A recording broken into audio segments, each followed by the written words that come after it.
केवल एक मानव का शरीर, मनुष्य की देह एक ऐसी होती है जिसमें हमें सोचने समझने की सामर्थ्यता भी परमात्मा देता है।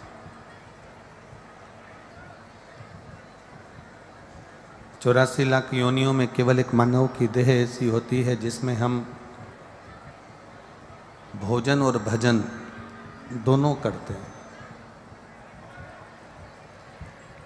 84 लाख योनियों में केवल एक मनुष्य की देह ऐसी होती है जिसमें किया गया हमारा कर्म पाप और पुण्य में गिना जाता है। 84 लाख योनियों में केवल एक मनुष्य का शरीर ऐसा होता है जिस शरीर को पाने के बाद हम वापिस 84 लाख योनियों में जा नहीं सकते। अगर अच्छा कर्म हम कर लें तो फिर वापिस हमारा ये मनुष्य का जन्म नहीं होता, ना कोई जलचर थलचर वायुचर का जन्म होता है, उससे हम पार उतर जाते हैं। इन संपूर्ण योनियों से मुक्त होने का एक साधन है ये मानव का शरीर।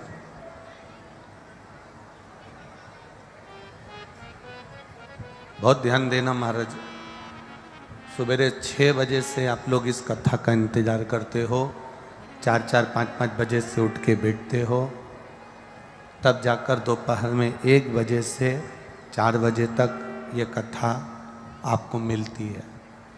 और उस कथा को भी इतनी दूर से आकर 500-1000 रुपये खर्च करने के बाद यहाँ पहुँचने पर भी अगर आप ग्रहण नहीं कर सके और बाबा से अपने दिल की बात नहीं कह सके तो फिर तुम्हारा आना सार्थक नहीं हुआ। अगर आए हो तो कथा को ये बोलने वाले बोलते रहेंगे, कार्यकर्ता अपना काम करते रहेंगे, आप अपनी चित्त वृत्ति को बाबा से जोड़ने का प्रयास करो। जितना जोड़ोगे उतना परमात्मा की कृपा पाकर जाओ। अंतिम है ये मनुष्य का शरीर। कितनी योनियां हमने काटने के बाद में, कितनी योनियों को निकालने के बाद में ये मानव का जो शरीर मिला है, मानव की जो देह मिली है, इसके बाद हम इस शरीर को पाने के बाद भगवान का इतना भजन कर कर जाएं, इस शरीर को पाने के बाद हम भगवान का इतना मंत्र जाप कर कर जाएं, इतना नाम जाप कर कर जाएं कि फिर वापिस हमारा जन्म इस पृथ्वी पर ना हो। स्वयं जगतगुरु शंकराचार्य जी, जिन्होंने कहा कि पुनरपि जननम और पुनरपि मरणम के प्रपंच से हमें बाहर निकलना।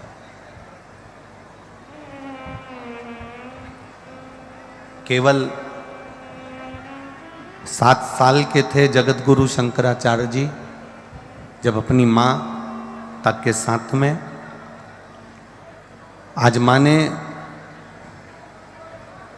शंकर से कहा, जगतगुरु शंकराचार्य जी से शंकर से कहा, शंकर क्या मेरे ये कपड़े का गट्ठा तू नदी तक लेकर चल सकता है? मेरे इस कपड़े के गट्ठे को तू क्या नदी तक लेकर चलेगा? जगतगुरु शंकराचार्य जी जब 7 साल के थे, केवल 7 वर्ष की उनकी आयु थी, केवल 7 वर्ष। क्या तो ये मेरा कपड़े का गट्ठा, क्या मेरे ये कपड़े का गट्ठा तू मेरे साथ में नदी तक, जहां मेरे को कपड़े धोना है, उस नदी तक क्या तू मेरा ये कपड़े का गट्ठा लेकर चल सकता है? शंकर ने कहा। 7 वर्ष के उस बालक ने कहा, माँ चलो मैं एक गट्ठा अपने सिर पर रख लेता हूँ, आप नदी पर लेकर चलता हूँ। 7 वर्ष का बालक, 7 वर्ष का वो बेटा अपनी माता के साथ में सिर पर गट्ठा लेकर नदी के किनारे पहुंच गए। अब माँ वस्त्र धो रही है, माँ कपड़े धो रही है, और बच्चे ने अपनी माँ से कहा, माँ मुझे स्नान करने के लिए नदी में जाना है। एक त्याग कर देना। ये जो अलवर को जो एक कथा मिली है, अलवर राजस्थान में, इसका नाम है त्याग। शंकर भगवान को पाने के लिए कोई कहे कि तुम घर त्याग दो, कोई कह दे तुम परिवार त्याग दो, कोई कह दे तुम ये त्याग दो, कोई कह दे तुम वो त्याग दो। शिव महापुराण की कथा कहती है, शिव को पाने के लिए परिवार में रहो, कुटुंब में रहो, नाते रिश्तों में रहो। बस त्याग करना है तो अपने गलत विचारों का, अपनी गलत सोच का, अपनी गलत दृष्टि का, अपने गलत कर्म का, हमारी गलत खान पीन का, हमारे गलत पहनावे का, हमारे गलत विचारों का हमको त्याग करना।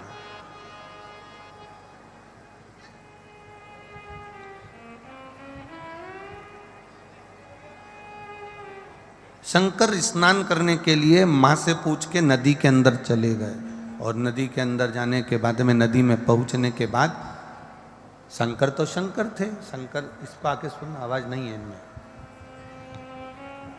शंकर तो शंकर थे। और जब शंकर नदी के अंदर पहुंचे, लीला रचना थी उनको, और उन्होंने लीला रची। गहरे पानी में पहुंचकर शंकर ने आवाज लगाना चालू करा, मां मेरे पांवों को मगर ने पकड़ लिया, छोड़ नहीं रहा। 7 वर्ष के जगत गुरु शंकराचार्य जी थे।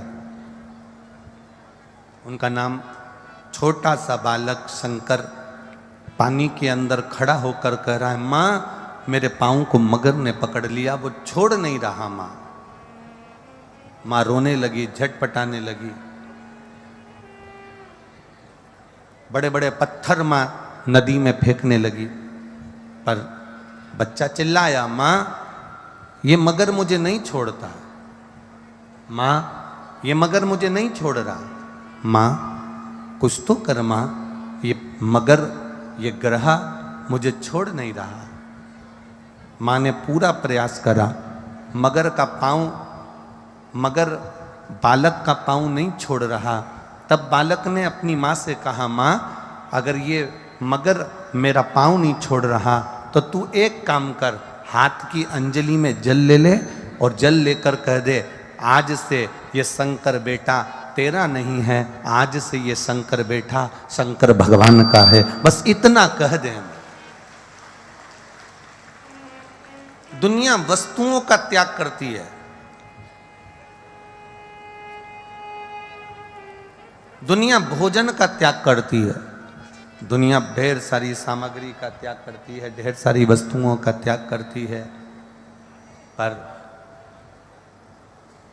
शंकर कह रहे हैं, माँ तू एक काम कर, मेरा त्याग कर दे और मुझे शंकर भगवान को दे दे। माँ ने अंजलि में जल लिया और जल लेकर कहा, आज से ये मेरा बेटा नहीं है, आज से भोलेनाथ ये तुम्हारा बेटा है, अब तुम इसको बचाओ चाहे मारो, ये तुम्हारी मर्जी है। शंकर, उस बालक ने बस इतना सुना और मगर से पांव छुड़ाकर बालक बाहर आ गया। बाहर आते से अपनी माँ से कहा, माँ अब मैं जा रहा हूं। 7 साल का बेटा अपनी माँ से कह रहा है, अब मैं जा रहा हूं। माँ ने पूछा कहाँ? शंकर कहते हैं, अब मेरी मर्जी में कहाँ जाऊं, क्योंकि तूने मुझे शंकर भगवान को दे दिया, तूने मुझे शिव जी को दे दिया, तूने मुझे ओगरदानी को दे दिया, तूने मुझे शंकर भगवान को दे दिया। माँ अगर तूने मुझे शिव जी को दे दिया है तो फिर अब मेरे को तेरे साथ में नहीं रहना। अब मैं शिव का हो गया, अब मैं शंकर का हो गया, अब मुझे शिव प्राप्त हो गया, अब मुझे शंकर मिल गया। माँ 7 वर्ष के बेटे शंकर को शिव को दे दिया और शंकर शिव के हो गए। इतनी तप साधना, कोई वस्तुओं की चाह से परे, और वही शंकर जगत गुरु शंकराचार्य के नाम से विख्यात हो गए। 7 वर्ष की अवस्था थी, 7 वर्ष की अवस्था में परमात्मा के भजन में चित्त लगा लिया। हम आपसे ये कभी नहीं कहेंगे कि आप अपना घर त्याग दो या परिवार त्याग दो या अपने परिवार को या कुटुंब को त्यागो या अपनी जमीन जायदाद त्यागो। तुम कुछ मत त्यागो। अपना जमीन छोड़िए, अपना दुकान छोड़िए, अपना घर छोड़िए, ना आपका परिवार छोड़िए। बस इतना स्मरण अपने भीतर होना चाहिए कि हम परमात्मा को, जैसे शंकर की माता से कहा कि तू मुझे शिव को दे दे, उसी तरह हम आपसे कहना चाहेंगे तुम अपने घर में रहना, परिवार में रहना, कुटुंब में रहना, रिश्ते नातों में रहना, सबके साथ रहो, पर एक बार मन में ये संकल्प कर लेना कि हम किसी के नहीं हैं। अगर हम हैं तो हमारे देव अधिदेव महादेव के हैं, इसके सिवाय किसी के नहीं। अब वो जैसा रखे, अब वो खिलाएगा तो हम खाएंगे, वो पिलाएगा तो हम पिएंगे, वो रखाएगा हम रहेंगे, वो पहनाएगा हम पहनेंगे। ये उसकी मर्जी है, ये उसके चित्तवृत्ति, ये उसका विचार, ये उसकी सोच, उसकी दृष्टि, वो कैसा रख रहा है।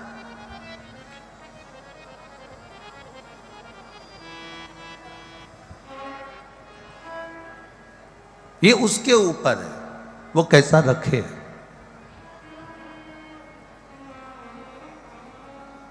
अरे जाई विधि राखे राम, ताई विधि रहिए, सीताराम सीताराम सीताराम। किया अभिमान तो फिर मान नहीं पाएगा, होगा वही प्यारे जो मेरे राम जी को भाएगा। फल आशा त्याग शुभ काम करते रहिए, जाई विधि राखे राम, ताई विधि। फिर वो जैसा रखे। हम एक बार बस शिव के हो गए, हम एक बार शंकर के हो गए, शंकर हमारे हो गए, फिर उनके ऊपर है कि वो रखे कैसे। त्याग की मूलता में हम हमारी गलत सोचों का त्याग कर दें।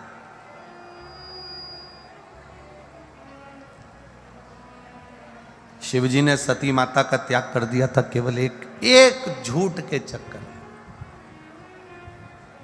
एक विश्वास जागृत नहीं कर पाई माता सती ने विश्वास को जागृत नहीं करा, और एक झूठ माता सती ने कह दिया कि मैंने सीता जी की कोई परीक्षा नहीं ली, माता जानकी की मैंने कोई परीक्षा नहीं। आप अपने परिवार में रह रहे हो, आप अपने घर में रह रहे हो, आप अपने कुटुंब में, अपनी समाज में रह रहे हो, तो झूठ की जिंदगी मत जीना। दिखावट, बनावट, सजावट की जिंदगी से दूर हो जाओ। ये 3 जिंदगी मनुष्य को बर्बाद कर देती है। पहले नंबर पर है दिखावट।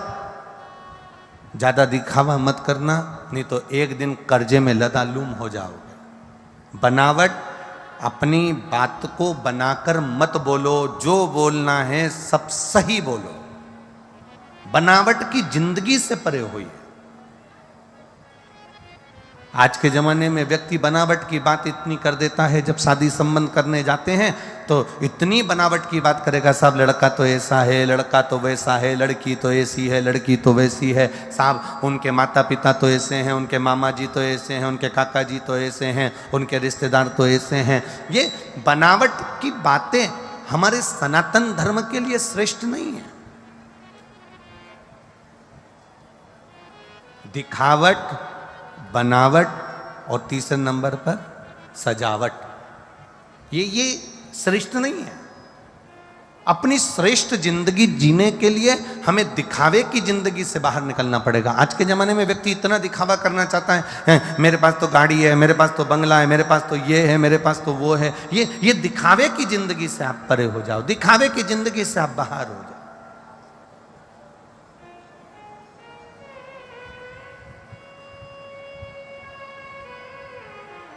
कई बार ऐसा भी होता है जो दिखता कुछ और है और होता कुछ और।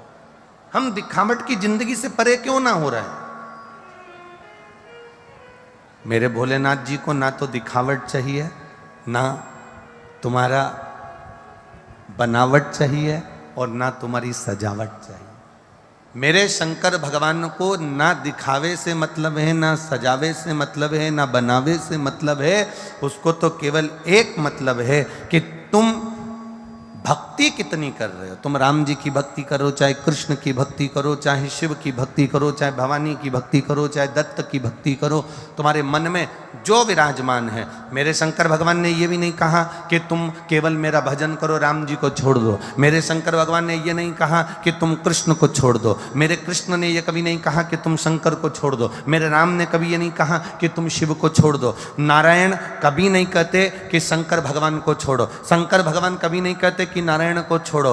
ब्रह्मा कभी नहीं कहते कि तुम शिव को छोड़ो। शिव कभी नहीं कहते कि तुम ब्रह्मा को छोड़ो। पार्वती जी, आद्य शक्ति, दुर्गा, भवानी माँ, देवी कभी नहीं कहती कि तुम शिव को छोड़ो। शिव कभी नहीं कहते कि तुम देवी को छोड़ो। वो तो ये दुनिया के लोगों ने अपने एक पंथ को रूप में, एक भ्रम के रूप में अपना एक पंथ का निर्माण कर लिया और उन्होंने कह दिया कि शंकर भगवान के मंदिर मत जाना, शिव जी का प्रसाद मत लेना, शंकर की पूजन मत करना, शिव जी पे चढ़ा हुआ जल मत पीना, शंकर के मंदिर में मत पहुंचना। ये दुनिया के लोगों में इतना भ्रम भर दिया गया था, इतना भर दिया गया था कि एक एक बच्चा शंकर के मंदिर में जाने से डरता था।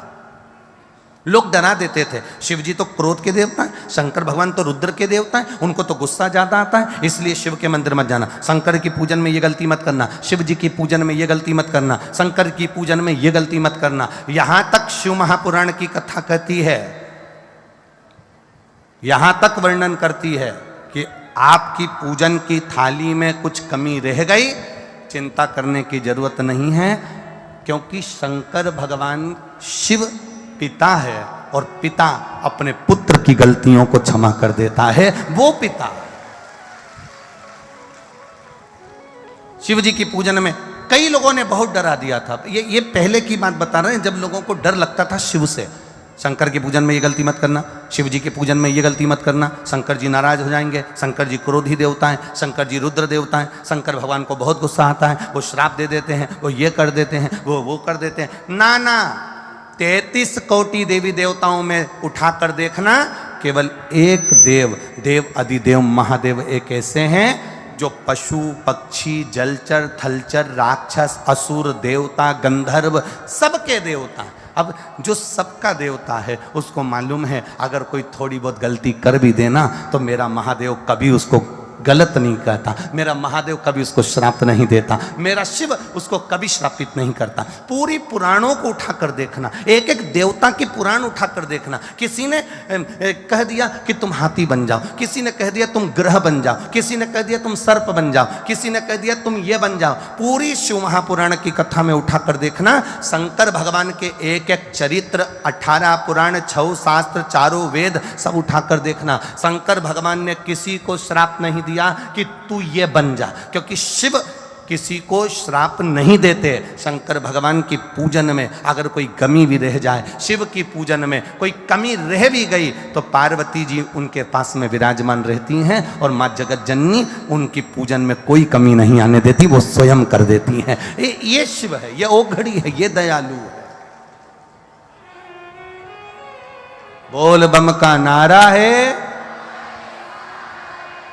शंकर अपनी पूजन में अगर कोई कमी, आप लोग जो कल 15 तारीख को रात्रि को 9 बजे आप लोग अभिषेक करेंगे अपने अपने घरों पर, पूरा विश्व उस अभिषेक को करेगा। पूरा विश्व, घर घर में शंकर का शिवलिंग बनेगा। आपको अगर कोई चीज़ नहीं मिली, कोई चीज़ नहीं प्राप्त हुई, समी का पत्ता नहीं मिला, बेलपत्र नहीं मिला, गुलाब का फूल नहीं मिला, या कमल गट्टा नहीं मिला, या काली मिर्च नहीं मिली, या गेहूं का दाना नहीं मिला, घबराने की बात नहीं है। उसकी जगह तुम्हारे पास जो रखा हो वो उस भाव का स्मरण कर कर कि मैं गेहूं का दाना चढ़ा रही हूँ, मैं काली मिर्च चढ़ा रही हूँ, मैं बाबा को अन्न भात चढ़ा रही हूँ, मैं भगवान को भोग। ये तुम्हारे चित्त से सेवा करो, तुम्हारे मन से सेवा करो। दिखावा नहीं चाहिए।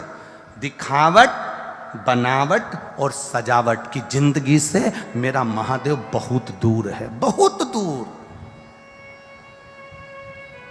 अगर सजावट की जिंदगी में मेरा महादेव रहते ना, तो राम जी को ब्याह हुआ तो सज धज कर गए, भगवान कृष्ण का ब्याह हुआ तो सज धज कर गए, भगवान नारायण का ब्याह हुआ तो ख्याति देवी के यहाँ सज धज कर गए, ब्रह्मदेव का विवाह हुआ सज धज कर गए, इंद्र का विवाह हुआ सज धज कर गए। 33 कोटि देवी देवताओं का चरित्र उठाकर देखिएगा, सबने श्रृंगार करा। अगर मेरे महादेव सजावट की जिंदगी जीते, अगर मेरे महादेव बनावट की जिंदगी जीते, अगर मेरे महादेव दिखावट की जिंदगी जीते, तो बूढ़े नंदी पर सवार होकर डमरू बजाते बजाते नग्न अवस्था में भस्म लपेट कर अपनी ससुराल नहीं जाते। खूब सज धज कर, 16 श्रृंगार कर कर, खूब स्मरण कर कर मेरे महादेव अपनी ससुराल जाते। पर उन्होंने कहा ये जितनी सजावट है, ये जितनी दिखावट है, ये जितनी बनावट है, ये तो 4 दिन की चांदनी फिर अंधेरी। ये सजावट कितने दिन की रहती है? दुल्हन तैयार होके स्टेज पे पहुंच जाती है, उसके बाद क्या वो पूरी 2, 4, 8 साल तक ऐसी सजी धजी रहती है क्या?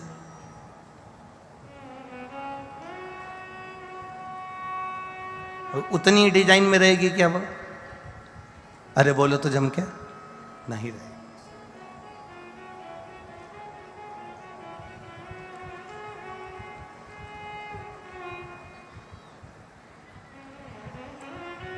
वो उतनी सजी धजी नहीं रहेगी, पर शिव कथा कहती है कि दुल्हन दुल्हन ही रहती है। दुल्हन, बोलो बोलो जम के, दुल्हन ही रहती है। देखो, किसी लड़के की शादी को 12-15 साल हो जाए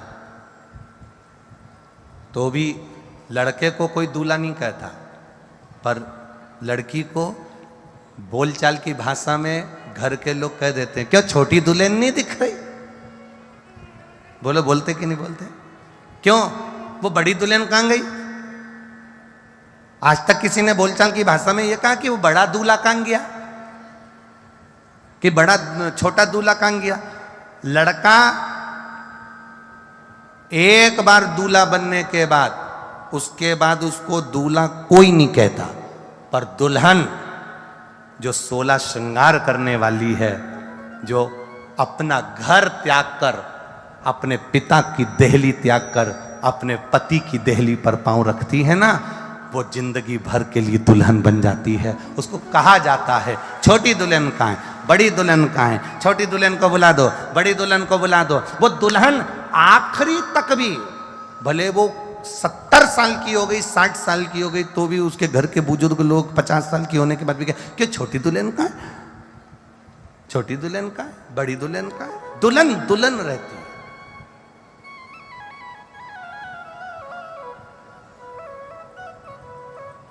ये जरूरी नहीं है कि तुम बहुत श्रृंगार करके रहोगी, 1 घंटे तक पेंसिल से लाइन खींचोगी, फिर डब्बा भरोगी, फिर आंखों में ऐसा काला काला सा जैसी चिपका होगी, तब तुम दुल्हन कहलाओगी। ना ना ना ना, शिव महापुराण की कथा कहती है दिखावे से कोई दुल्हन नहीं होता।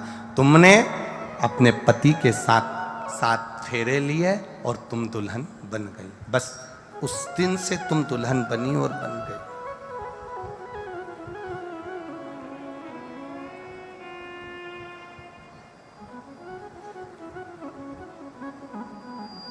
अब आपको भ्रम में नहीं जीना, दिखावट से परे मेरा शिव।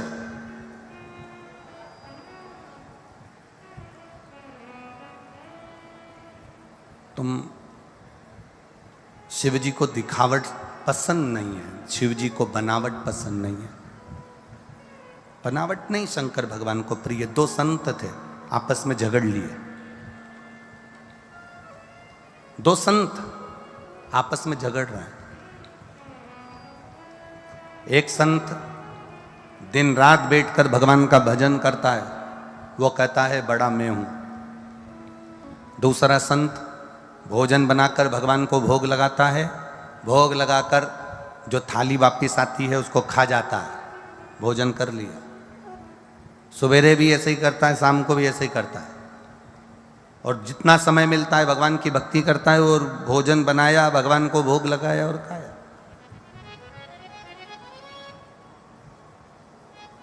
दो संत आपस में झगड़ लिए। दो संत, एक दिन रात भगवान की भक्ति में लगा और एक भोजन बनाता, भगवान को भोग लगाता और खा लेता। अब जो भक्ति करने वाला है वो कह रहा है बड़ा मैं हूं, जो भोजन करा रहा है भगवान को और खा रहा है वो कहता है बड़ा मैं हूं। दोनों में झगड़ा हो गया, दोनों में लड़ाई हो गई। लड़ाई हुई तब उसी समय पर श्री देवऋषि नारद का आगमन हुआ।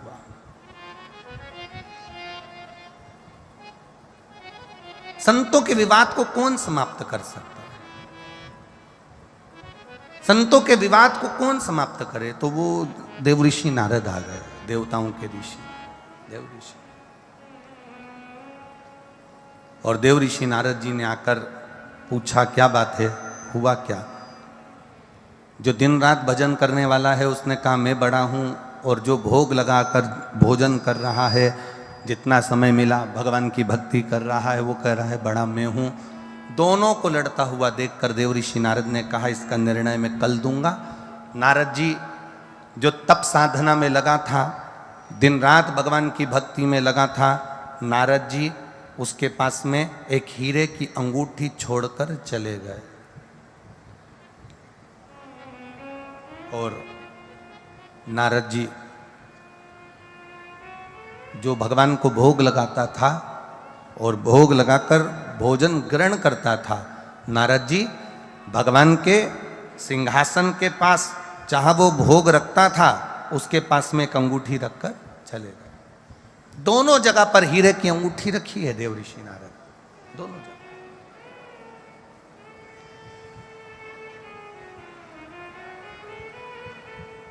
और दोनों जगह हीरे की अंगूठी रखकर देवऋषि नारद चले गए। समय आया, जैसे ही भक्ति करने वाले ने अपने नेत्र खोले, सामने हीरे की अंगूठी रखी थी, उसने हीरे की अंगूठी उठाकर अपने आसन के नीचे रख ली। और भोग लगाने वाले ने भोजन तैयार करा, और भोजन तैयार करके भगवान को जब भोग लगाने गया तो उसको हीरे की अंगूठी पड़ी हुई दिखी। उस स्थान के पास में हीरे की अंगूठी पड़ी दिखी तो उसने उसको पड़ा रहने दिया। भगवान को भोग लगाया, भोग लगाकर थाली लाया, पेट भर कर खाया। उसके मन में आया मेरा महादेव बड़ी कृपा करने वाला है, जब सवेरे और शाम दोनों समय मेरे को भर पेट भोजन दे रहा है, तो मैं इस हीरे की अंगूठी का करूंगा तो करूंगा क्या, पड़ी रहने दी।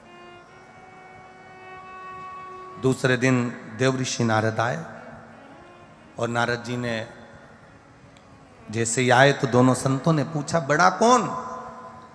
नारद जी ने कहा दोनों खड़े हो जाओ। दोनों खड़े हो गए।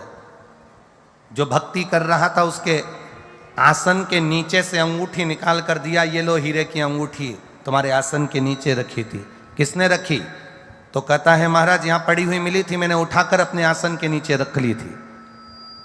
भगवान देवऋषि नारद ने कहा एक अंगूठी तुमको मिली, तुमने आसन के नीचे रख ली, एक अंगूठी इसको मिली, भोजन की थाली के पास पड़ी रही पर इसने उठाई नहीं, और भगवान को भोग लगाया और आया और भोजन कर लिया। देव ऋषि नारद कहते हैं अगर दिन रात आंखें बंद कर कर बैठे रहोगे, दिन रात नेत्र बंद कर कर बैठे रहोगे, भक्ति में लगे रहोगे, उसके बाद भी हीरे की अंगूठी में तुम्हारी आसक्ति थी जो तुमने आसन के नीचे रख ली, और इसने अपनी आसक्ति को भगवान की भक्ति में लगा दिया। भोग लगाता, खाता, जितनी देर समय मिलता भजन करता, अंगूठी को हाथ तक नहीं लगाया। अब तुम बताओ कि सही भक्त ये है कि तुम हो? तब जो दिन रात भजन में लगा था उसने चरण पकड़ लिए अपने मित्र के। मित्र, मैं समझता था कि मैं आंख बंद करके बैठा हूं कि भगवान मुझे मिल जाएगा, मैं नेत्र बंद करके बैठा हूं मुझे भगवान मिल जाएगा, मैंने चंदन का तिलक लगा लिया मुझे भगवान मिल जाएगा, मैंने बाल बढ़ा लिए मुझे भगवान मिल जाएगा, मैंने कपड़े चेंज कर लिए भगवान मिल जाएगा, मुझे वस्त्र चेंज कर लिए भगवान मिल जाएगा, मैंने अपना गाने का तरीका बदल लिया भगवान मिल जाएगा, आसन लगा के बैठ गया भगवान मिल जाएगा, माला पकड़ कर बैठ गया भगवान मिल जाएगा, गौमुखी लेकर बैठ गया भगवान मिल जाएगा, दिन रात मंदिर में जाकर बैठ गया भगवान मिल जाएगा, नदी के तट पर जाकर बैठ गया भगवान मिल जाएगा, भगवान तो कथा में जाकर बैठ गया भगवान मिल जाएगा। बहुत कठिन बात है भाई, तुम बैठ सब दूर जाओगे पर ये मन को परमात्मा तक पहुंचाना पड़ेगा, तब वो परमात्मा मिलता है। बैठने से परमात्मा नहीं मिलता है, बैठने से नहीं मिलता। यहाँ लाखों लाखों लोग आते हैं, पुष्कर जी में कथा हुई, लाखों भक्त पहुंचे, ये अलवर में कथा चल रही है, रोज यजमान परिवार खंडेलवाल जी, विनोद जी रोज प्रतिदिन पंडाल बढ़वाते हैं, रोज प्रतिदिन बिछात बढ़वाते हैं, रोज लाखों लाखों लोग कथा में पहुंच रहे हैं। तुम्हारे पहुंचने से हम ये नहीं कहेंगे कि तुम इतनी संख्या में आ गए तो तुम सबका कल्याण भगवान कर। कल्याण उसका होता है जो चित्त वृत्ति से कथा को अपने भीतर उतारता है और अपने जीने के तरीके को थोड़ा सा बदल लेता है, झूठ कपट की जिंदगी से दूर हो जाता है, असत्यता की जिंदगी से दूर हो जाता है। थोड़ी सी कथा को अपने अंदर उतारो, केवल यहां से सुनी यहां से निकाल दी, बच्ची कुची थी कपड़ा में से झड़ा दी, थोड़ी बहुत नाचने के लिए खड़े हुए तो सब झटक कर नीचे पटक दी, और घर गए तो लोगों ने पूछा कथा बहुत अच्छी हुई, तुमने सुनी थी? हाँ सुनी थी। क्या बोले महाराज जी? भजन अच्छा गाया था। नहीं भजन तो गाया था, पर कथा अपनी जिंदगी में क्या उतारी, हमने अपने जीवन को सार्थकता क्या प्रदान करी। भीड़ बढ़ाना मूल उद्देश्य नहीं होता। भीड़ तो एक बेवड़ा शराब पीकर मदिरा पीकर रोड पर गिर जाए या गाली देना चालू कर जाए तो भीड़ तो वहां पे भी इकट्ठी हो जाती है, पर बेवड़े को देखकर भीड़ जो इकट्ठी होती है वो भीड़ में और इस भीड़ में अंतर है। वहां जो भीड़ होती है वो गाली सुनने वालों की होती है, और यहां जो भीड़ होती है वो भगवत भजन करने वालों की होती है। भीड़ बढ़ाना उद्देश्य नहीं है कि आप हजारों की संख्या में लाखों की संख्या में पहुंचो, भीड़ बढ़ाओ तो कथा का आनंद आएगा। ना ना ना, भीड़ बढ़ाना उद्देश्य नहीं होता। उद्देश्य होता है कि आप में 1 लाख लोग अगर कथा सुनने के लिए आए हैं तो कम से कम अगर 25,000 लोग भी शंकर के मंदिर जाना चालू कर दें तो चल जाएगा, वो 75,000 अपने आप जाना चालू कर देंगे। भीड़ का मूल उद्देश्य भगवान की कथा को अपने भीतर उतारना है।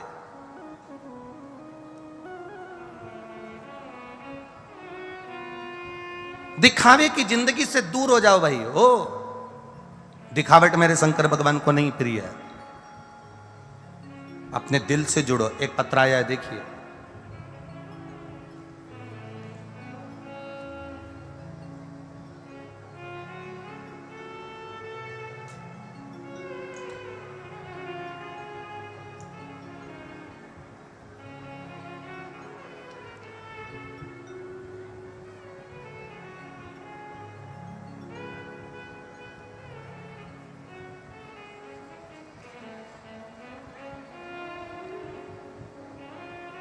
मेरा नाम सोनिया सोनी, पति का नाम योगेश सोनी। मैं बजाजा बाजार हकीम जी की गली अलवर से हूँ। यही लिखा है ना, हकीम जी की गली, सही है नाम? मेरा नाम सोनिया सोनी, पति का नाम योगेश सोनी। मैं बजाजा बाजार ही है, बजाजा बाजार हकीम जी की गली अलवर से हूँ। कहीं बैठी हो तो हाथ हिला सकती हैं, कहीं अगर बैठी हो तो हाथ हिला सकती हैं, जहाँ भी बैठी हो। हकीम जी की गली अलवर से हूँ। 1 लोटे जल का 1 बेलपत्र का क्या बखान करूँ गुरुजी। मेरे भोले बाबा ने मेरे बच्चे को नया जीवन दिया है। मेरा बेटा 8 वर्ष का है गुरुजी। जब वो 5 वर्ष का था तब पेट में उसको दर्द हुआ। डॉक्टरों के पास लेकर गए तो डॉक्टरों ने सारी जांच करी पर मालूम नहीं पड़ा। फिर वापिस जांचें करना प्रारंभ करा। तब जयपुर की जांचों में आया कि मेरे बेटे को गेहूं का एलर्जी है। वो कभी जिंदगी में गेहूं नहीं खा सकता, अन्न नहीं खा सकता। बड़े दुखी हुए गुरुजी। ट्रीटमेंट चलता रहा, इलाज चलता रहा, पर वो ठीक नहीं हुआ। गुरुदेव बाद में किसी के कहने पर आपकी कथा सुनना प्रारंभ करा और 2 बार पशुपतिनाथ का व्रत किया। 3 साल तक मेरे बेटे ने बहुत दवाइयाँ खाई पर उसको आराम नहीं मिला। गुरुजी मेरा बेटा रोता था कि मैं कभी अन्न नहीं खा पाऊंगा, मैं क्या कभी भोजन नहीं कर पाऊंगा, रोता था। डॉक्टरों ने कहा था ये दवाई उसकी जिंदगी भर चलेगी क्योंकि इसको अन्न की एलर्जी है। तभी मैंने अपने बेटे को और मैंने पशुपतिनाथ का व्रत का स्मरण किया और बेटे को रोज मंदिर लेकर जाती, शंकर जी पे जल चढ़वाती, बेटे को उसी मंदिर में जल पिलवा देती। गुरुदेव लोग कहते हैं, सियोर वाला महाराज कहता है तो दुनिया के लोग टोटका समझ कर करते हैं, हम टोटका नहीं गुरुदेव आपकी वाणी का मार्गदर्शन समझकर करते हैं। और शिव जी पे चढ़ा हुआ जल मैंने अपने बेटे को दिया, बेलपत्री खाने को दी। आज बाबा की कृपा से मेरा बेटा पूर्ण तरह से ठीक है और भोजन करना चालू कर दिया। और डॉक्टर भी आश्चर्य में है कि जिसको जिंदगी भर अन्न छोड़ना था उसने भोजन कैसे चालू कर दिया। ये शिव तत्व है।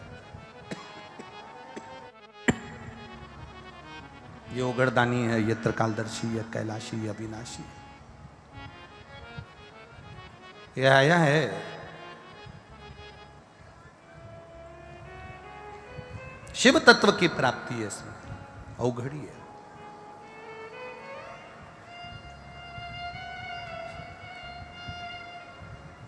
सोनिया सोनी पति योगेश जी सोनी आए हुए हैं क्या?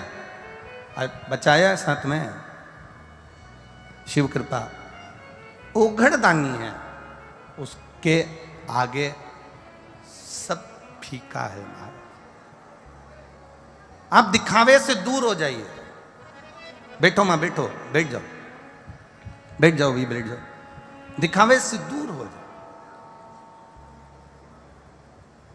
आप जितना दिखावे से दूर होगे उतना शिव के करीब होगे, उतना करीब। दिखावट, बनावट, बनावटी बातों से कभी शंकर प्रिय नहीं लगे। कई लोग ऐसे हैं शिव जी के मंदिर जाते हैं और बनावटी बातों में लग जाते हैं। मैं भगवान शंकर की आराधना करता हूं, शिव तांडव स्तोत्र का पाठ करता हूं, रुद्राष्टाध्यायी मुझे कंठस्थ पड़ा हुआ है।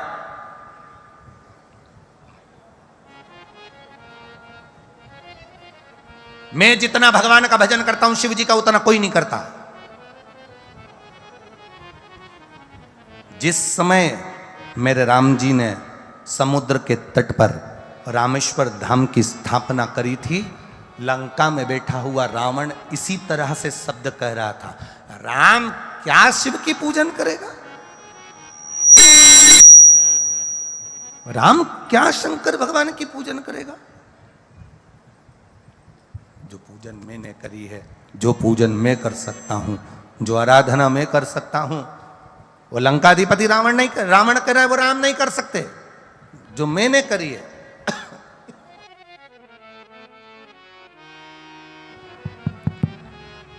जो मैं कर सकता हूं वो राम नहीं कर सकते। रावण चीख कर चिल्ला कर कह रहा है।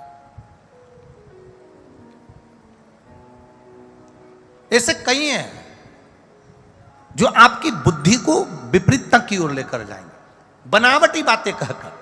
मुझे रुद्राष्टाध्यायी आता है, मुझे शिव तांडव स्तोत्र आता है, मुझे ये आता है, मुझे वो आता है। अरे दुनिया के लोगों को क्या मालूम, एक लोटा पानी लेकर आ गए, शंकर जी को चढ़ाया, चले गए, उनको क्या आता है। फिर वही वाली बात आ गई। एक विद्वत जन मंत्रों पर मंत्र बोल रहे थे और एक स्कूल का छोटा सा बच्चा शंकर जी को जल चढ़ाने आया था, शिव जी को जल चढ़ाने के लिए आया और जल चढ़ाने आया तो उसने पंडित जी को देखा कि वो मंत्र बोल रहे हैं। छोटा सा बच्चा भी चालू हो गया, बड़बड़ बड़बड़ करना चालू कर दिया। पंडित जी ने पूछ लिया, मैं इतने मंत्र बोलता हूं, क्या तुझे मंत्र आते हैं जो तू मुंह चला रहा है? हाँ, छोटा सा बच्चा था, जिद्दी। उसने कह दिया आते। बच्चा बच्चा होता, उसने कह दिया आते आते हैं सारे मंत्र, सारे स्तोत्र। बच्चे ने कहा आते। बोल के बता। जल डालते जलते बोला ABCDEFGHIJKLMNOPQRSTUVWXYZ। आ से अनार का, आ से आम का, का से कबूतर, खा से खरगोश, गा से गमला, घा से घड़ी, गा से। पंडित जी ने कहा ये क्या बोल रहा है? बच्चा कहता है आपने जितने स्तोत्र पढ़े वो भी इन्हीं अक्षर के अंदर हैं। भगवान को मालूम है अक्षर में जमा लेगा। भगवान को मालूम है अक्षर कहां जमाना है। भगवान तुम्हारे बनावटी बातों से कभी प्रसन्न नहीं हो सकता। मेरा भगवान अगर प्रसन्न होता है तो तुम जो दिल से अगर उसको पुकार लो, दिल से कह लो, वो तुम्हारे सामने प्रकट होकर वर देकर चला जाता है। उसे बनावटी पसंद नहीं है, बनावटी पसंद है।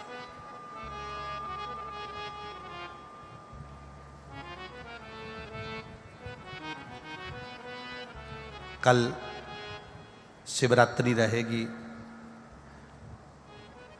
प्रदोष के बाद में शिवरात्रि रात्रि को 8:00 पर लग जाएगी, इसलिए अभिषेक भी रात्रि को 9 बजे का रखा।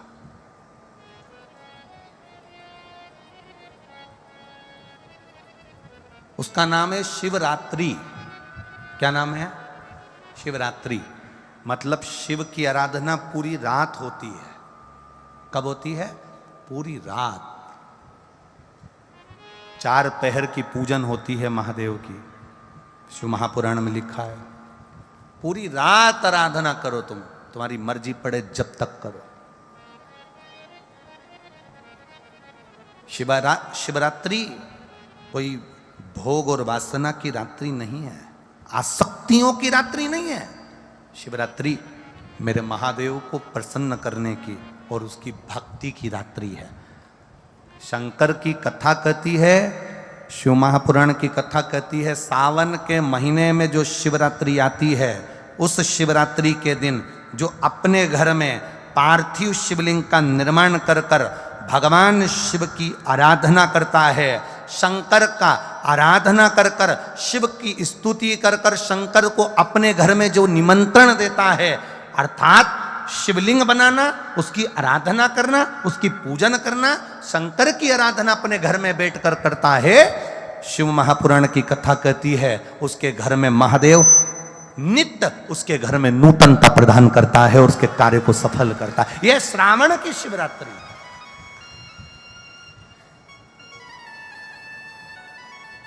करो रात्रि में भजन उसका, करो रात्रि में स्मरण उसका। 9 बजे से 10 बजे तक करो उसकी आराधना। मुख से बोलते रहना अनुष्ठान में। अगर यहां पंडित जी जब अनुष्ठान कराएंगे, पूजन कराएंगे, तब आपको कुछ ना आए, उस समय पर आप केवल एक उच्चारण करते रहना, या तो नमः शिवाय या ओम नमः शिवाय, ना बन सके तो श्री शिवाय नमस्तुभ्यम बोलते रहना। शंकर का गुणगान करते रहो, श्री शिवाय नमस्तुभ्यम। मैं शिव आपको नमन करता हूं, प्रणाम करता हूं। कुछ नहीं है मेरे पास, क्या दूं मैं आपको? दुनिया के लोग दूध चढ़ाकर सोचते हो कि बहुत बड़ा काम कर रहे हैं, पर भक्त जो होता है ना, वो अपने दोष शंकर को दिखा देता है, अपने दोष शिव को दिखा देता है। भक्त, सच्चा भक्त अपने दोष दिखाएगा भगवान को, सच्चा भक्त।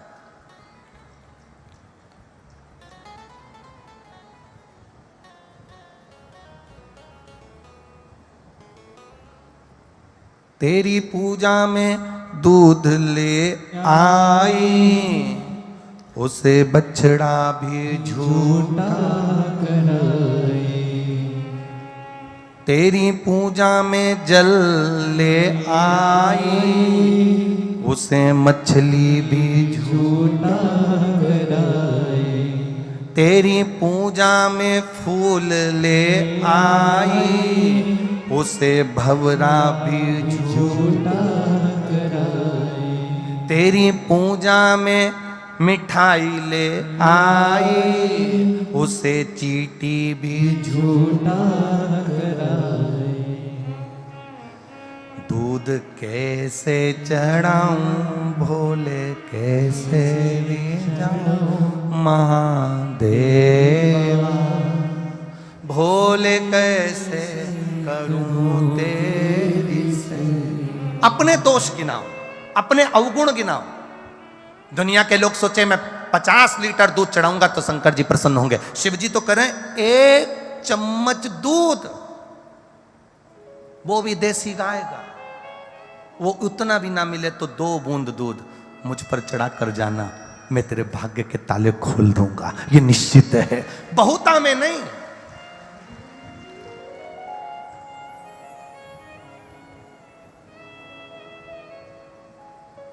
एक बार एक डॉक्टर साहब, बड़े बड़े विद्वान डॉक्टर, बड़े विद्वान,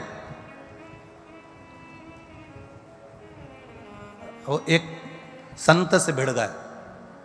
संत कहते थे भगवान दिल में रहता है। भगवान कहाँ रहता है? बोलो बोलो जम के, दिल में रहता है। डॉक्टर साहब भिड़ गए, बड़े विद्वान थे, सर्जरी करा करते थे, ऑपरेशन किया करते थे। एक दिन डॉक्टर साहब ने संत से आकर कहा, क्यों फालतू के प्रवचन देते हो, फालतू की चीजें बोलते हो? ये कोई बोलने वाली बात है कि भगवान दिल में रहता है? मैंने हार्ट के कम से कम 500 ऑपरेशन करे, एक भी हार्ट के अंदर, एक भी दिल के अंदर मुझे भोलेनाथ नहीं मिले। डॉक्टर कह रहा है, ए पंडित, ए संत, साधु, सन्यासी, तपस्वी, साधक, उपासक, क्यों झूठ बोल रहे हो? इतनी बड़ी बड़ी व्यासपीठ पर बैठते हो, प्रवचन देते हो, क्यों झूठ बोल रहे हो कि भगवान दिल में रहता है, हृदय में रहता है, हार्ट में रहता है? मैंने 500 ऑपरेशन करे, 500 सर्जरी करी, देश में विदेश में जाकर, इतने दिल खोले, इतने हार्ट खोले, एक हार्ट में मुझे महादेव नहीं मिले, दिल में कहीं मुझे महादेव नहीं मिले, फिर क्यों झूठा प्रवचन देते हो? संत ने कहा, उत्तर में दूंगा, पहले जाओ, सामने गाय बंधी है, उस गाय का दूध निकाल के लाओ। संत गए गाय का दूध निकालने के लिए, गाय के थन को हाथ लगा लिया, खींचा, तो भी गाय ने दूध नहीं दिया। खूब मेहनत कर ली, आधा 1 घंटा मशक्कत कर ली डॉक्टर ने, पर गाय ने दूध नहीं दिया। संत ने पूछा, डॉक्टर साहब गाय ने दूध दे दिया कि नहीं दिया? अब एक काम करो, सामने बछड़ा है छोटा सा, उस बछड़े को खोलो, वो अपनी माँ के पास जाएगा, माँ को मुख लगाएगा, उसके बाद बछड़े को हटाना, फिर दूध लेना। बछड़ा खोला, दौड़कर अपनी माँ के पास गया, गाय के थन को बछड़े ने दूध पीना चालू करा, बछड़े को हटाया और दूध निकालना चालू करा, तो भगोनी भरकर डॉक्टर दूध निकाल कर लेकर आ गया। भगोनी भरकर, बाल्टी भरकर डॉक्टर दूध लेकर आया। संत ने पूछा, डॉक्टर साहब दूध निकाल रहा है? हो, पहले निकाला क्यों नहीं आया, अब निकाला कैसे आ गया? पता नहीं, पहले निकाला, खूब मशक्कत करी, 1 बूंद दूध नहीं निकला। बछड़े को छोड़ा, बछड़ा उसकी माँ के पास गया और जाते के बाद जो दूध निकाला, दूध बाल्टी भरकर प्राप्त हो गया। बस डॉक्टर, भगवान दूध की तरह है, मिलने को तैयार हो जाता है, पहले इस दिल को भगवान तक छोड़ना तो पड़ता है, तब दूध निकलता है, तब परमात्मा मिलता है। भगवान को पाने का तरीका है, पहले आप अपने मन को तो छोड़ो परमात्मा के लिए, उसकी चिदानंद वृत्ति तक तो पहुंचो। दिखावट की जिंदगी से, सजावट की जिंदगी से और बनावट की जिंदगी से दूर हो जाओ कि मैं सारे स्त्रोत जानता हूं, मुझे सारे मंत्र आते हैं, मुझे सारी विद्या आती है, मैं सब जानता हूं, मुझे ये आता है, मुझे वो आता है। जितने भी लोग अभिषेक करने के लिए अपने अपने घर पर बैठे हैं, लाखों करोड़ों लोग कल अभिषेक करेंगे। आपसे निवेदन है, अभिषेक करते समय तुम कितने बड़े विद्वान हो उससे कोई मतलब नहीं होना चाहिए। पंडित जी मंत्र बोल रहे, साधना करा रहे, उससे मतलब नहीं। तुम्हारी चित्त वृत्ति शंकर से जुड़ी होना चाहिए, यह दिल परमात्मा में लगा हुआ होना चाहिए। तुम्हें यह विश्वास होना चाहिए कि मैं पार्थिव शिवलिंग का निर्माण कर रही हूं, मैंने पार्थिव शिवलिंग बनाया है, उसकी पूजन कर रही हूं, मतलब मेरा महादेव मेरे दुख हरने के लिए मेरे घर आया है और मेरा दुख कटेगा, ये निश्चित है। वो काट कर रहेगा। अकाल मृत्यु वो मरे जो काम करे चंडाल का, काल उसका क्या बिगाड़े जो भक्त हो महा काल का। मेरा शिव मेरे दुख हरेगा, मेरा शंकर मेरा काल हरेगा, मेरा शिव मेरे सम्मुख में आएगा। कई लोग कहेंगे आधी रात को अभिषेक करोगे, कोई कहेगा दिन में अभिषेक करोगे, कोई कहेगा रात्रि को अभिषेक करोगे। काल और महाकाल बोलो जम के, कौन कौन? काल, काल मतलब समय, और महाकाल, ये दोनों ध्यान रखना। काल और महाकाल इन दोनों का कोई समय नहीं होता। व्यक्ति क्या अपने घर वालों से कहकर जाता है कि मैं अभी 15 मिनट बाद मरूंगा? बोलो जम के बोलो। समय है मरने का। मृत्यु की कोई घड़ी होती है? मृत्यु का कोई समय होता है? मौत का कोई समय होता है? काल का कोई समय होता है? काल का कोई समय नहीं होता है। उसी तरह मेरे महाकाल के भजन का कोई समय नहीं होता। तुम्हारी मर्जी पड़े तब करिए, तुम्हारी मर्जी पड़े तब शिव का स्मरण करिए, क्योंकि काल और महाकाल इनके समय को नहीं देखा जाता।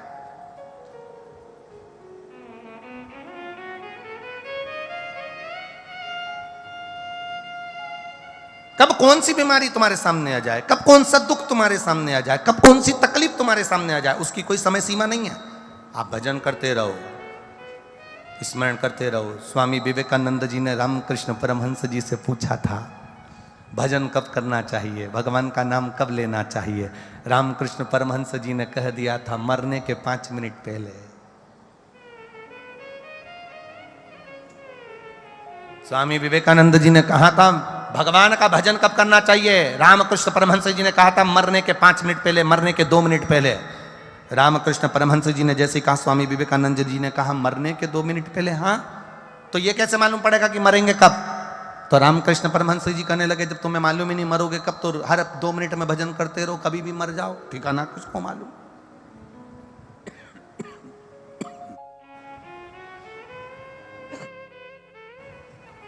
करो शिव का भजन।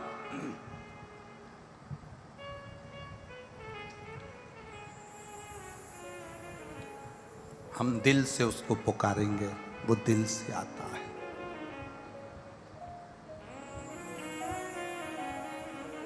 दिल से।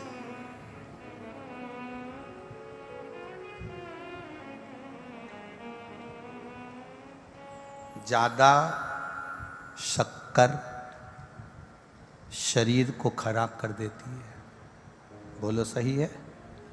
अरे बोलो तो जम के, सही है?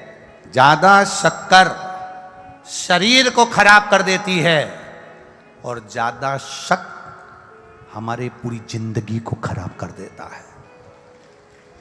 ज्यादा शक्कर खाओगे तो शरीर बेकार हो जाएगा और ज्यादा शक की जिंदगी में जियोगे। मेरी सास ने ना जाने क्या कह दिया मेरे पति से, ना जाने पति ने क्या कह दिया अपनी बहन से, शक में जिंदगी जी रहे हो। भाई ने ना जाने अपने भाई से क्या कह दिया, तुम्हारी मम्मी ने तुम्हारे छोटे भाई से ना जाने क्या कह दिया, उन्होंने ना जाने उनसे क्या कह दिया। 2 जनी बात कर रहे हैं तो शंका चालू हो गई, पति पत्नी बात करें तो शंका चालू हो जाए, भाई भाई बात करे तो शंका चालू हो जाए। शक्कर शरीर खराब कर देती है, शक जिंदगी खराब कर देता है। माता सती की जिंदगी में एक छोटा सा शक आ गया, क्या ये राम है?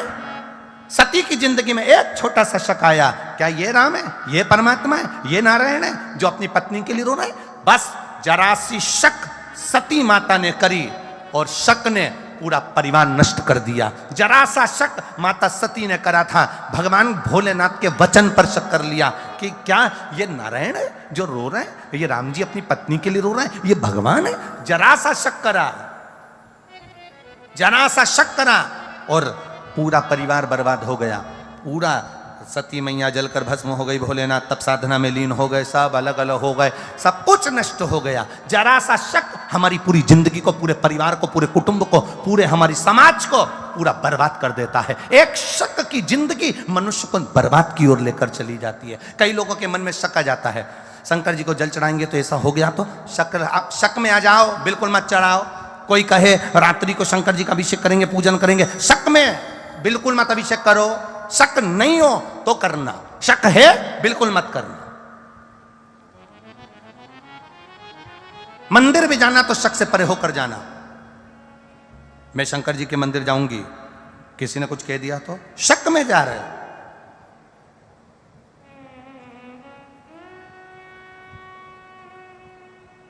कथा में बैठे हो, कोई तुमको देख रहा है तो तुमने कह दिया, बताओ मुझे घूर घूर के देख रहा है, शक।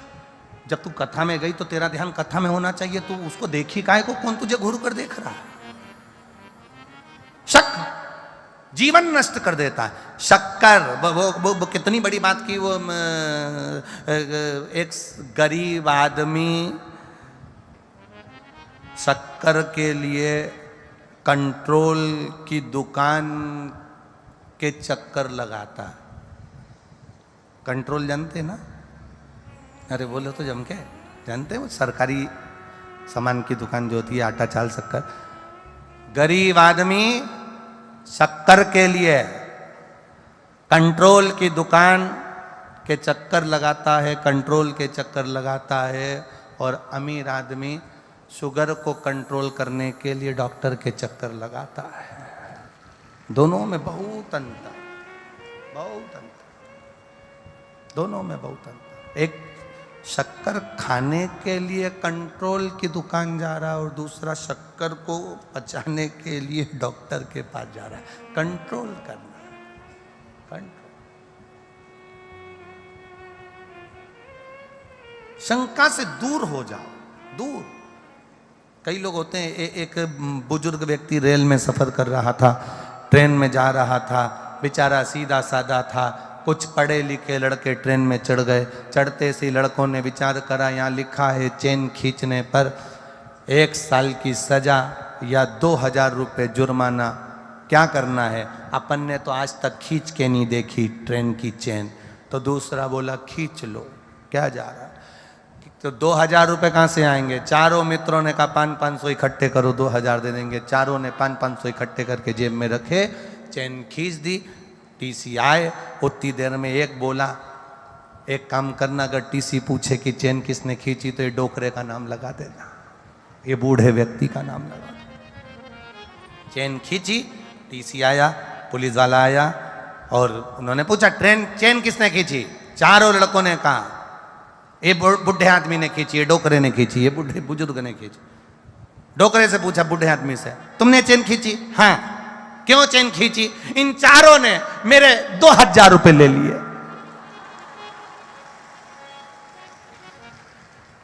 तुम कैसे कह सकते हो कि तुम्हारे 2000 रुपये लिया? ये काली शर्ट वाला है ना, इसके ऊपर वाली जेब में 2000 रुपये रखे, तुम देख लो, 500 के 4 नोट है।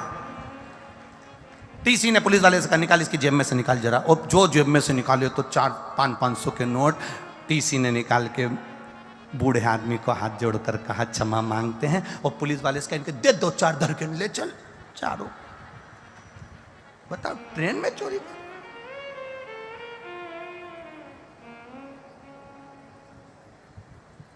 अरे ओल्ड इज गोल्ड। आज के जमाने में लोग ओल्ड को, बूढ़े आदमी को अच्छा नहीं समझते। आज के जमाने में लोग बुजुर्गों को ये समझते इनमें अक्ल नहीं है, पर ओल्ड इज गोल्ड। बुजुर्ग एक लड़के की शादी नहीं हो रही थी, बड़ी मुश्किल से शादी हुई। लड़की वालों ने शर्त रख दी, शादी में कोई बुढ़ा नहीं आना चाहिए। अब उनके जो फूफा जी थे वो बुजुर्ग थे और फूफा जिद्दी भी बहुत होते। उन्हें कह दिया शादी में तो मैं जाऊंगा चाहे कुछ भी हो जाए। तो बुढ़ा नहीं जाना है तो क्या मैं बुढ़ा हूं क्या? मैं तो जाऊंगा। अरे फूफा जी तुम 75 साल के बुजुर्ग तो है ना। नहीं मैं तो जाऊंगा। गाड़ी में मुझे काम करो, मिठाई के डब्बे में भर के ले जाओ।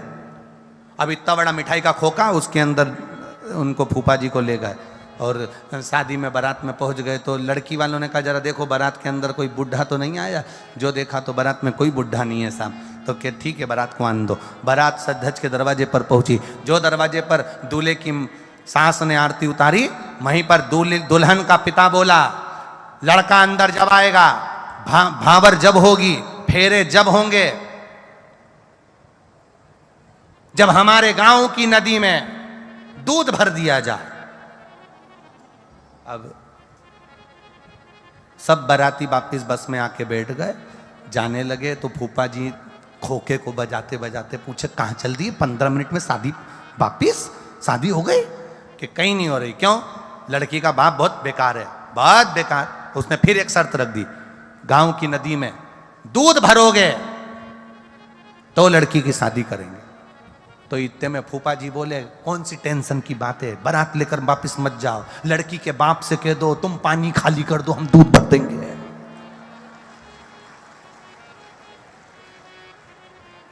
लड़की के बाप से कह दो तुम पानी खाली करो, हम दूध भर देंगे। इतने में सारे बाराती जाकर बोलिए लड़की के बाप से तुम नदी का पानी खाली करो, हम दूध भर देंगे। लड़की का पिता बोला डोकरा जरूर आया है, पक्का है, बुढ़ा आया है, शादी में जरूर आया, क्योंकि ये अकल बुढ़ा ही दे सकता, कोई दूसरा दे ही नहीं सकता। लोग भले कहें बुजुर्ग में अकल नहीं रही, तुम में अकल नहीं रही। लोग कहें आजकल के लोगों में, बड़ों में कोई अकल नहीं है। बच्चे कह देते हैं पिताजी तुम में अकल नहीं, माँ तुम में अकल नहीं, चाची तुम में अकल नहीं, काकी तुम में अकल नहीं। जो बुजुर्ग का निर्णय होता है वो श्रेष्ठ होता है, जन कल्याण का होता है, सहज नहीं होता, सरल नहीं होता। शक से दूर हो जाओ। शक्कर हमारे शरीर को खराब कर देती है और शक हमारी जिंदगी को खराब कर देता है, हमारे परिवार को बर्बाद कर देता है। शक, एक पत्नी पति पर शक करती रहे करती रहे करती रहे करती रहे, पूरा घर बर्बाद हो जाएगा। पति पत्नी पर शक करता रहे, पूरा घर बर्बाद हो जाएगा। बेटा बाप पर शक करता रहे, बाप बेटे पर शक करता रहे, पूरा घर बर्बाद हो जाएगा। एक दूसरे में शक की जिंदगी से हमें परित होना है, दूर होना है। दिखावट, बनावट, बनावटी भाषा से भगवान को मत रिझाना। दिल से कहना बाबा मेरे पास चढ़ाने के लिए कुछ भी नहीं है, तूने जो शरीर दिया है इससे भजन कर लेती हूँ, नेत्र दिया है दर्शन कर लेती हूँ, मुख दिया है भजन कर लेती हूँ, कान दिए हैं कथा सुन लेती हूँ। और मेरे बाबा मैं जानती हूँ तेरी कथा में अगर बैठी हूँ ना और विश्वास के साथ बैठी हूँ ना, तो तू मेरी झोली कभी खाली नहीं भेजता, तू भर कर ही भेजता है। ये तेरा एक आनंद है। एक पत्र आया है देखो,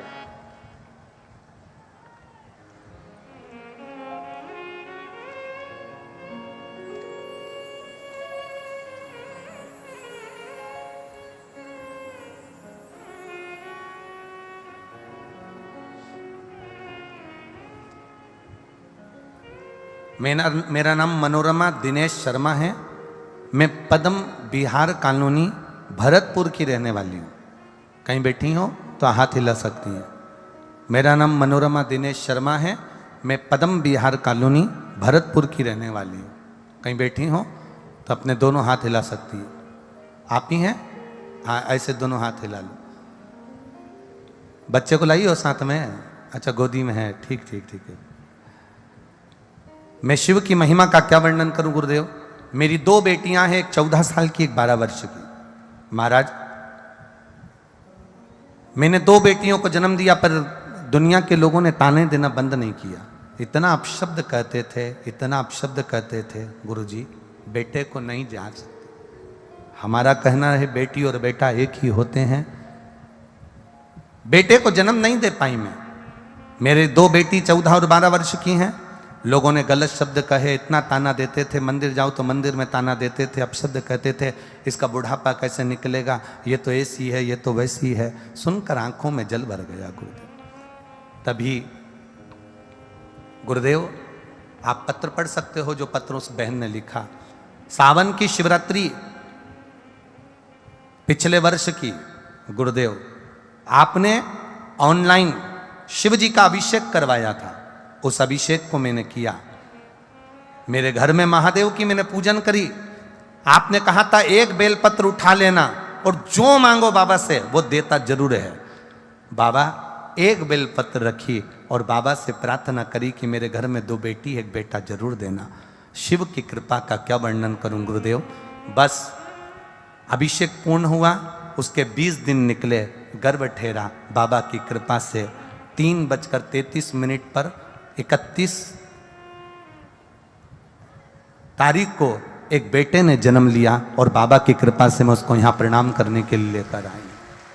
उस बच्चे को थोड़ा सा ऊंचा कर दो क्योंकि भीड़ ज्यादा है ना, यहाँ तक लाने में उसको समय लगेगा। ऊंचा कर दो थोड़ा सा। हाँ जी, हर हर महादेव। शिव तत्व है, बैठिए। हर हर महादेव। ये ओघड़ी है वो।